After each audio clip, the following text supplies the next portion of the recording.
must be the greatest. I told the world, I thought the God ever gave. The best ever. Welcome to the DL Boxing Podcast.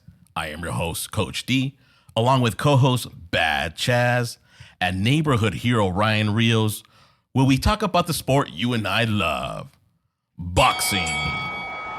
Welcome, everybody, to episode 40. Thank you guys for tuning in. Bad Chaz, let them know what we have on tap for them, man. Oh, you know what, you guys? We're going to talk about the fight recap, and that's going to talk about the main events that occurred on Showtime and DAZN this weekend, so you guys are going to want to stay tuned. Absolutely. Yes, indeed. Neighborhood hero Ryan Rios, what else do we have in store for them, man? Yeah, also Fight Week, we have the return of George Kambosos Jr., along with up-and-coming rising star Keyshawn Davis. Absolutely. All right, guys. Well, it's time to recap the fights that happened last weekend. Guys, let's take a look at the main event on DAZN, which featured undisputed junior lightweight champion Alycia Baumgardner score an impressive 10-round unanimous decision over Christina Linadatou. Man, neighborhood hero Ryan Rios, I asked the question last week, guys, how much better is Baumgardner since her first fight 5 years ago to where she is now? Yeah. And the answer, guys, is a hell of a lot better, right? She was so impressive, guys. I love the way she stuck to a game plan. She made Linadatou fall short on her punches, just controlled the reins really well, and turned into Alycia the body snatcher, Baumgardner, right? How'd that fight go, brother? You know what? With that fight, I was thinking like, man, there was a lot of unanswered questions. Like, man, where's this fight gonna go? Is it gonna just be another brawl where Christina just takes over? But Baumgardner answered every question that I had in the first round, man. And I knew it was going to be a long night for Christina because Baumgardner, like you said, dude, was just body snatching, dude. She went from the body up top to turning her around, dude. Everything that I wanted to see Baumgardner do, she did. And she looked exceptional, man. And that was probably the best performance I've seen her do so far. I agree, man. She turned in a great performance, Bad Chaz. And like we'd mentioned, man, she was almost looking like Errol Spence in there, right? Digging into that body, man. Yeah. What was your impressions of that fight, man? Oh, I think she did great, man. We were a little concerned, you know what I mean? Because that was one of her only losses, during her career and stuff. So we were a little concerned with, how it was going to unfold. But I think, like you said, she answered every question for us, during that fight. And I think that, what was most impressive was how, like, she cut off the ring and how she was able to kind of sit down in her punches and put some of those body punches in there on Christina. And I think that, that kind of regulated the fight for the most part and kept Christina, kind of at bay and kind of like Christina didn't really have anything that was landing that was consequential against Baumgardner. Right. So Baumgardner never really, fell short in any round, really. She kind of controlled it for the most part. Yeah, well said, Bad Chaz. Great performance, guys. Baumgardner maybe looks forward to a fight with Amanda Serrano, Katie Taylor. Great fights at 135. Do you guys have any opinion on that? I still want to see her fight Mayer, man. Oh, that's right. That's right. Yeah, bummed out with that decision. Kayla Mayer. Hopefully she can, give her that rematch, dude. Because I would like to see that fight again. I agree. Yeah. I think we're all in the Michaela Mayer rematch would be great. Absolutely. But congratulations, Alycia Baumgardner, on your impressive victory. All right, guys. Let's turn our attention to the main event that was featured on Showtime, and that was none other than 135-pound talent Frank Martin. He scored a close 12-round unanimous decision over the tough and shockingly good Artem Harutyunyan. Bad Chaz. I made the comment last episode that I felt Harutyunyan just looked straight up and down fighter, like, very basic, but he proved otherwise. Exactly. Man? He proved me wrong because he went in there and, he kind of made Frank Martin work for it. You know what I mean? He didn't let him start early and for the most part kind of troubled him, you know what I mean? And landed some beautiful body shots that, kind of kept Frank Martin from kind of going in there and doing what he does best. And that's kind of going in there and setting up combinations and setting up some power shots and then kind of being able to turn his opponent. So I think that, Harutyunyan, he did a great job, but then as the fight progressed and it got into the later rounds, we got to see the Martin that we like to see, and that, he unleashed some punishment on him. Damaging his left eye, Bad Chaz, and made him take a knee in the last round, which was really Martin needed those last 3-4 rounds, and he scored that knockdown in the 12. Neighborhood hero Ryan Rios, Frank Martin. Like Bad Chaz said, he showed up, when it counted at the end, and that's what we like to see, right? How these young fighters perform with adversity, right? And he pulled through. What do you think, man? Yeah, you know what? I agree because a lot of times you're not going to always look like you're perfect or, like you have everything figured out. Sometimes you're going to run into these guys that throw a little kink in your Right. game plan, you Right. know, Have and that timing down that, to give you trouble. And it makes you think on the fly. It makes you react. It makes you change your game plan. It makes you dig deep. And that's what happened with Artem. And, Artem was just no pushover, dude. He was a Olympic medalist. I want to say he was a bronze medalist in the Wow. Olympics. Right. Yeah. So, he had his hands full. But again, I thought Martin looked good. And it sets up a good matchup with him and Zapata, I think. Oh, that would be a great fight. Absolutely. Congratulations, Frank Martin, on your victory. All right, guys, it's fight week. And I believe this weekend we have an ESPN Plus card that will feature rising star Keyshawn Davis. He will take on Francesco Patera in a 10-round bout. Keyshawn Davis, 8-0 with 6 knockouts. Francesco Patera, 28-3 with 10 KOs. Patera, guys, is coming off a 10-bout win streak. Patera seems like he's quite experienced for Keyshawn Davis, but nonetheless, we have this bout. I think it's an interesting bout. Bad Chaz, what do you expect to see from Keyshawn Davis? Oh, you know what? Just a little bit of everything from a prospect. You know what I mean? He's always been pretty much defensively responsible, Yeah. and he's great offensively as well.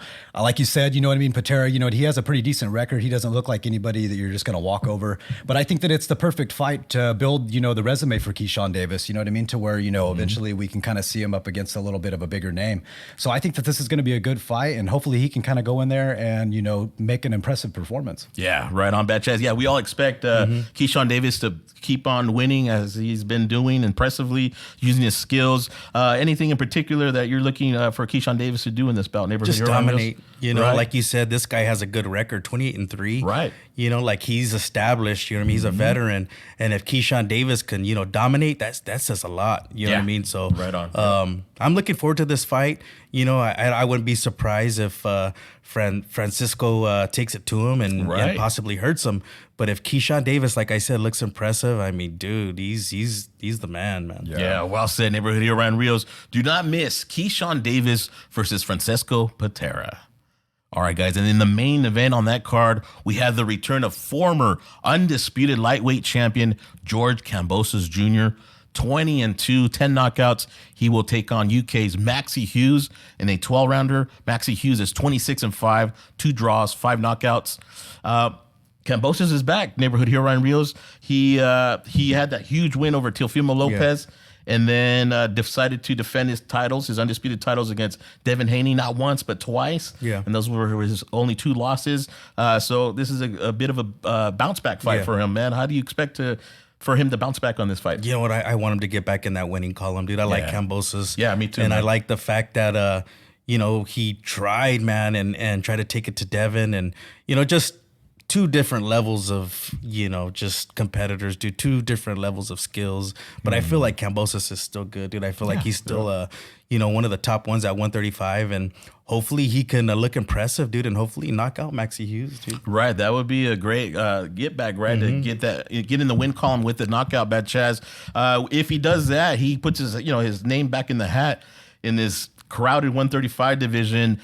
He's promoted by ESPN. So where would that lead him? What do you think, Bad Chaz? With ESPN, I mean, What do he we have? has We have, options at Top Rank with 135. Shakur. Shakur. There's a lot of, prospects and a lot of true. options on the plate for him. You know what I mean? Like, not necessarily turning him into like a gatekeeper or something, but I think that, we can definitely line him up with some fighters, you know what I mean, to get him back in that winning column. Yeah, absolutely. Do not miss the main event, George Kambosos Jr. versus Maxi Hughes. All right, guys. We also want to preview on July 25th in Tokyo. We have WBC and WBO junior featherweight champion Stephen Fulton, 21-0 with 8 knockouts. He will take on the former undisputed bantamweight champion, none other than 24-0 with 21 knockouts, Naoya Inoue in a 12-rounder. This is exciting, guys. Neighborhood Hero Ryan Rios. Inoue, just a monster. I guess that is his nickname, right? The monster in his division. And he relinquished those bouts, moved up to 122 and said, hey, I'm fighting the best guy in that weight class, which is Stephen Fulton. And he's challenged him for his 2 belts, man. That's admirable. And what do you expect to see in that fight? Oh, man, dude. I think Stephen Fulton is up against him. Yeah, dude. me too, bro. I feel like Inoue's just that special, dude. He's just like one of those dudes that his power will definitely carry, dude. Yeah. And I think Stephen Fulton just going over there to, to the enemy territory is difficult too, man. Right. Yeah. And I feel like Inoue's just gonna take advantage of that, dude. He's just gonna go in there and just be Inoue, dude. He's just gonna go in there and destroy, dude, and take it to Fulton, and Fulton's not gonna have very many answers for him, dude. But again, this is an interesting fight, dude. Fulton's a badass too, and he's great boxer. He's a 2-time world champion in that division. So I think he's gonna not just lay down, he's gonna give it his best effort. But I just think Inoue, dude, is super special, dude. Yeah, I feel the same way. I feel, I can't go against Inoue. We were talking earlier, he's moving up 4 pounds, and man, he just looked ripped and just looks phenomenal shape, that Chaz. And what do you expect in this fight, man? Oh, you know what? Like, it's kind of hard to go against Inoue. Yeah. And like, he moved up to, 4 pounds into a different division and stuff, but man, he looks great. You know what I mean? And like you said, he's just a special fighter. So I think that it's kind of hard to, root against him, man. I think that, he's going to go in there and put on a pretty dominating performance against Fulton. And I think that this is just a perfect fight, for him to kind of start in that division. Yeah. Yeah. And just to give credit to Stephen Fulton, I mean, I'm not going to put it past him. He could trouble Inoue, right? Just as Artem Harutyunyan troubled Martin with timing and speed and just nullifying what Inoue does best. I mean, I think it's going to be interesting. I mean, I think the first half of the fight will tell, how pretty much that fight's going to go, and we'll see just how good Inoue is, man. I'm looking forward to it. So tune in July 25th in Tokyo. We have Stephen Fulton versus Naoya Inoue. Somebody's O has to go. Great fight, guys. Can't wait. All right, guys. It's time to break down the super fight. And the super fight I'm talking about is none other than Errol Spence Jr. versus Terence Crawford. This is one of the highly anticipated fights of the decade, really, man. I mean, not since, I believe, Mayweather fought Pacquiao in 2015. Since we haven't had a big welterweight fight as big as this one, right? We have 2 undefeated champions. Errol Spence Jr., 28-0, 22 knockouts. Terence Crawford, 39-0, 30 knockouts. Man, guys, this is the Super Bowl of boxing this year, right? Neighborhood hero Ryan Rios, what's your first thoughts about this fight, man? What do you think? This is another fight, dude, where I go back and forth. Right. Like one day I'm for Terence Crawford, and then the next day I'm like, dude, but Errol's that special guy, dude. And then again, I look at their records and who they fought, and it's just hard to compare, dude, who's the better fighter. But again, it's just one of those special fights, like you said, dude. We don't get this very often. We probably won't get it again for I don't know how long. Mm-hmm. And it's just one of these fights that I'm definitely gonna enjoy. And man, I'm so glad that this is happening, because this is the fight that I wanted. This is the fight that I've been dreaming of for about 4 or 5 years, dude. So it's here. It's time, dude. Like, I can't wait to see, who wins, dude. Yeah, I can't believe it's just over a week away. Bad Chaz, like Neighborhood Hero mentioned, man, this is like a dream fight. What I think is like when an interview Evander Holyfield did talking about his mother saying that you can't wish great competition away. And sure enough, throughout the years when the smoke cleared, Errol Spence and Terence Crawford were left there to face each other, right? The best is going to fight the best, and there was no way around it. There were, you can't wish each other away. And now we have this super fight. Bad Chaz, what is your impression of this fight? Just thinking about it in general. Oh, it's like you said, you're going back and forth with it in your head, but like you really can't, because it's just it's the top of the division, you know what I mean? And these guys are both elite, it's a pure 50-50 fight, you look at like what's on the table, and I mean, you just can't wait to see how it plays out. And it's going to be real interesting. I think that it's probably one of my favorite divisions to watch. You know what I mean? Like I love the 147-pound division, and just really excited to see the elites at the top kind of go in there and put on a fight for the fans to watch. You know what I mean? Because we don't get it very often, and maybe like once every decade or so, but. Yeah, I'm just really excited to see it, man. It's going to be interesting. I hope that, they let the ref lets that fight go. Right, no controversy or anything. Like, yeah, let it progress, let these guys, bring out the best in each other. Yeah, well said. Errol Spence Jr., guys, is the WBC, IBF, and WBA welterweight champion. Terence Crawford holds the WBO welterweight champion. So the winner holds all the belts, and we will crown the first undisputed welterweight champion in the 4-belt era, guys. So this is another significance of this fight. So let's look a little deeper, guys. Errol Spence Jr. is 33 years of age. Crawford is 35. Obviously, 2-year difference. Not much. Neither one has really took damage in the ring. So there, you could say both of them are close or in their primes. But let's have fun here. Let's in our opinion, let's see who we give the advantage to in some categories, guys. So the first category I want to talk about is speed. I'll go with you first, Neighborhood Hero and Reels. In the speed category, who do you give the edge to between Spence and Crawford? You know what? I want to give it to Spence, dude. I think he's gonna be. I think his speed, his punching speed, is gonna be quicker than Crawford's, and it's just dude. I just feel like it's gonna be superior to Crawford's. Okay, excellent. Batchaz, speed. In regards to speed, I would say that I haven't really paid enough attention to kind of like dissect the speed, but I would say that they're pretty close in the speed department. I would say that it's probably 50-50. Yeah, and all the categories we're going to talk about, it's going to be very close. But it's our opinion. I'm going to lean for speed. I'm going to lean towards Crawford just because of his athleticism. I think he's a little bit, more of a, the twitchy, fighter. He kind of reacts a little faster, when he sees the opening. So I'll give the advantage speed to Crawford on this one. Next category, guys, we have power. Man, this is a hard one, man, because I just rewatched Spence Ugas fight the other day, and man, he put a pounding on Ugas, man. I mean, you could tell his punches were debilitating, just hurting his body and obviously his face, breaking his eye socket. And shout out to Augie Melendez for working Errol Spence's corner. He did a fantastic job, brother. It was so nice seeing you, in between rounds, doing your magic in there, man. But going back to the power, guys, it's tough because on one side, Crawford has knocked out all 7 of the welterweights he's faced since moving up, including Sean Porter, who had never been stopped there, before. So power, man, I think punch for punch, I'll give it to Crawford, just slightly, man. But like I said, this is so it's our opinion, but that's for punch. I think Crawford maybe has a little bit of the edge and power, but I don't want to get hit by neither of them, man. What do you think? You know what, again, dude, I think Spence has the edge in power, dude.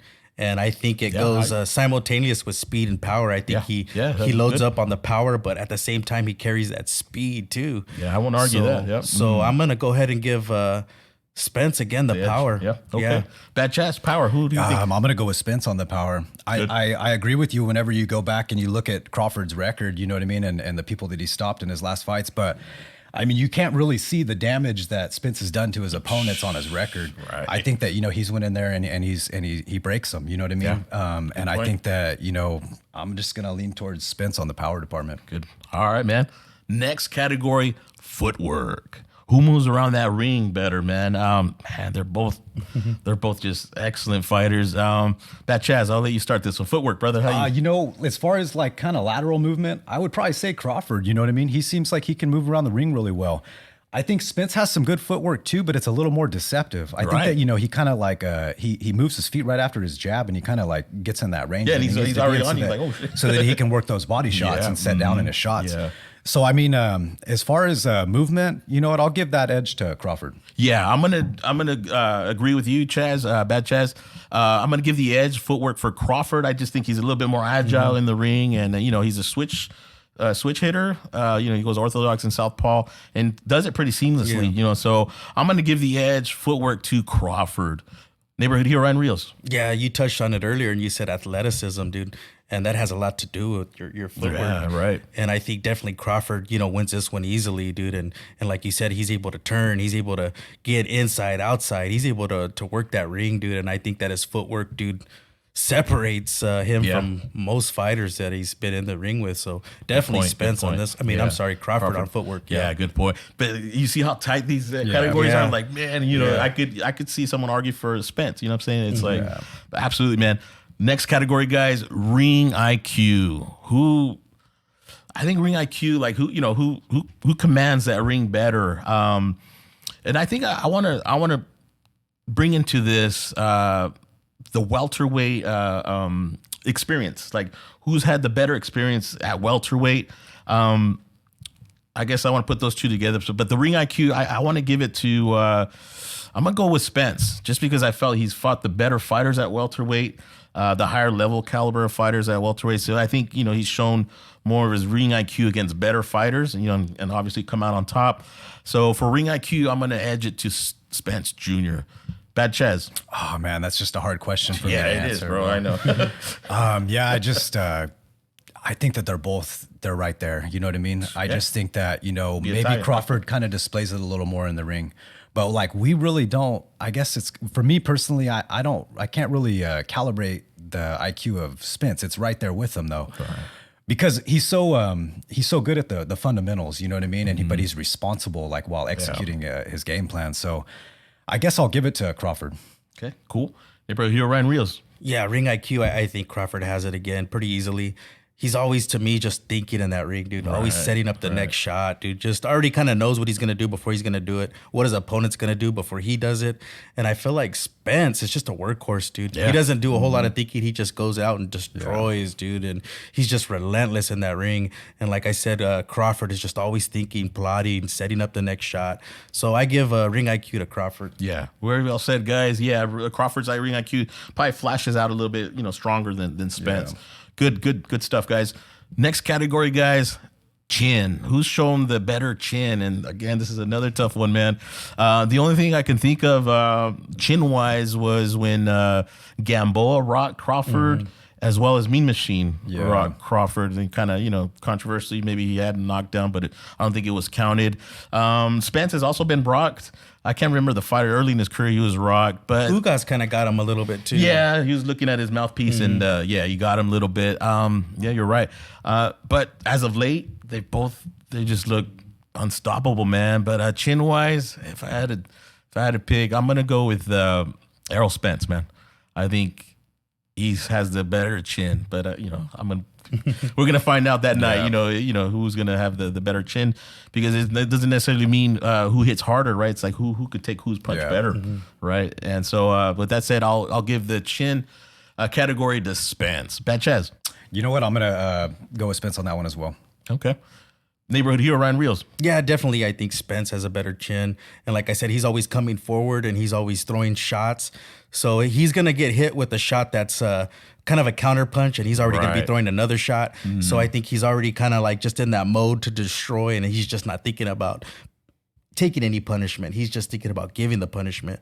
So I think Spence has the better chin in this one. Okay, well said, guys. Last category, X Factor. Well, what is the X Factor? They both ooze in X Factor, right? That's why they're at the top of the division. They're both champions. I guess we can convert that into who do we think is gonna win? Yeah. And I'll go ahead and go first. I'm gonna pull. I'm a big Errol Spence Jr. fan, and I'm gonna stick with my guy Errol Spence. I'm hoping that he could lure Terence Crawford into a fight where Spence is able to land those body snatching body shots and uppercuts to do damage to Crawford and hopefully pull off, if not a late stoppage, a close decision. And so I'm pulling for Errol Spence Jr. Neighborhood hero Ryan Reels. Who has the X factor for you? Who's winning this fight? You know what? I leaning towards Crawford. And I remember the X factor for me. I remember Spence said he's not willing to die in the ring. He's not willing to die for boxing, and Crawford is. And for me, that says a lot. That says that Crawford's gonna try to win at all costs. He's not gonna back down. He's just has winning on his mind. You know what I mean? So I think that Crawford goes out there, he takes it to Spence, and he's gonna be the undisputed champion. Man. Can't wait to see. Well said, brother. Bad Chaz, who are you picking, brother? Who's your guy? I'm a fan of Spence, but I'm a fan of Crawford too, and what he does in the ring. It's really hard to decide this, but I'm just rooting for Spence. I hope that has that workhorse mentality throughout the entire fight, and I hope that, he doesn't allow Crawford to kind of make adjustments and kind of wait until later to kind of invite him in and land one of those shots on him that, puts him down or helps him get the victory. But I'm going to go with Spence. Yeah, well said. And that X Factor that you brought up, it reminded me, I think it was in the Terence Crawford fight, in between rounds. Terence Crawford, right before he stopped Sean Porter. I don't know if they tell him that he's down on the cards. And Crawford goes, what do you mean? He's winning? Or something like that. Something to that effect. And man, what does he do? He just turns it up another level and stops Sean Porter. I mean, who does that? Only top elite fighters do that. And that was quite impressive, man. I mean, another fighter that I can think of is Tank Davis that's done that before, But man, guys, July 29th, just over a week away. We can't wait. Do not miss the epic fight between Errol Spence Jr. and Terence Crawford. All right, guys. Well, that concludes our podcast. That was a fun one, man. I enjoyed that breakdown. Any shout outs that we had this week? Never Hit Hero Ryan Reels. Yeah, just all our fans, dude. Again, I get positive feedback all the time. People are watching our show even when I don't think they're watching it. Right. So it's just always good to hear, man. Getting to talk to some people out there and giving us good feedback. So thank you, guys. Yeah, thank you so much, guys. Bad Chaz, any shout outs, brother? You know what? Just the fans, you know what I mean? Like, I could go to the bank and somebody tells me, oh man, I watched your podcast last week. And I'm just like, man, like that means a lot to me. You know what I mean? Or it could be just going to the gas station or something. And it's the same people you see all the time buying a corn dog or something. And hey man, the podcast was killer, man. You guys keep it up. So, just thanks again. You know what I mean? We're glad you guys are enjoying it and keep watching the channel. And as we grow, Yeah, 100%. Thank you guys so much. Also, shout out to sound guy Rob, cameraman Liam. Thank you guys for all your help. And with that said, guys, I am Coach D, along with Bad Chaz and neighborhood hero Ryan Reels, and we're out, guys.